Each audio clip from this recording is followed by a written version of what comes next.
சங்கீதம் 119 அதிகாரம் 49 வசனத்திலிருந்து 56 வசனம் வரை. நீர் என்னை நம்ப பண்ணின வசனத்தை உமது அடியேனுக்காக நினைத்தருளும். அதுவே என் சிறுமையில் எனக்கு ஆறுதல். உம்முடைய வாக்கு என்னை உயிர்ப்பித்தது. அகந்தைக்காரர் என்னை மிகவும் பரியாசம் பண்ணியும் நான் உமது வேதத்தை விட்டு விலகினதில்லை. கர்த்தாவே, ஆதி முதலான உமது நியாய தீர்ப்புகளை நான் நினைத்து என்னை தேற்றுகிறேன். உமது வேதத்தை விட்டு விலகுகிற துன்மார்க்கர் நிமித்தம் நடுக்கம் என்னை பிடித்தது.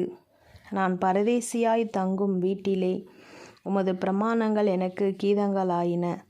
கர்த்தாவே, ராக்காலத்தில் உமது நாமத்தை நினைத்து உமது வேதத்தை கைக்கொள்ளுகிறேன். நான் உமது கட்டளைகளை கைக்கொண்டபடியினால் இது எனக்கு கிடைத்தது. ஆமேன்.